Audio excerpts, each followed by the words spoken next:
Բարգավաճ Հայաստան կուսակցությունը նախընտրական քարոզարշավի ավարտին հանրահավաք է անցկացրել Ազատության հրապարակում։ Քաղաքական ուժն ընտրություններին մասնակցում է Քվեաթերթիկի 7-րդ համարով։ Հանրահավաքի ընթացքում Բարգավաճ Հայաստան կուսակցության ներկայացուցիչները քաղաքացիներին կոչ են արել ակտիվ մասնակցել ընտրություններին, հայտարարելով, որ հունիսի 7-ին ժողովուրդը պետք է ընտրություն կատարի երաշխավորված խաղաղության, համերաշխության, բարեկեցության եւ արժանապատիվ կյանքի օգտին։ Ջորջան, ես ոչ պաշտոնի կարիք ունեմ, ոչ ճանաչման կարիք ունեմ,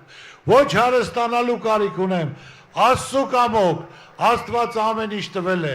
եւ ես ճիշտ կարողացել եմ կյանքը դրսևորեմ, օգտակար լինեմ, իմ ազգի պատիվը բարձր պահեմ, ցանկացած հարցով, դա ես անգիր արած բառեր չեմ ասում։ Բարգավաճ Հայաստան կուսակցության քարոզարշավային ուղերձում շեշտվում է սոցիալական խնդիրների լուծումը։ Կուսակցությունում հայտնում են, որ ուզում են երկիր, որտեղ թոշակառուն ապրում է արժանապատիվ երիտասարդը չի արտագաղթում, իսկ ծնողը կարողանում է ապահովել երեխայի կրթությունն ու առողջությունը։ Եկածների 80%-ը Երևանում է մնալու։ Պատրաստվեք, որ վարձով տակ, պատրաստվեք գումար լինի, ներդրում կլինի եւ այդպես ունեմ ծրագիր երկու ավելի խոշոր ծրագրեր, որ շարժ լինի, աշխուժություն լինի,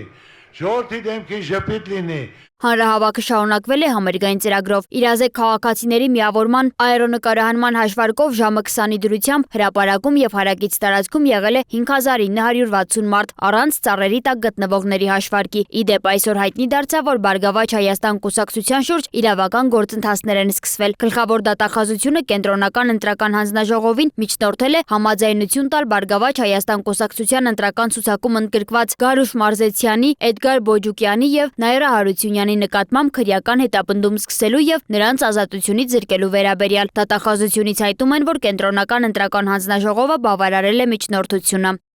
Սոնա Գիշյան, Free News, Ազատ լուրեր։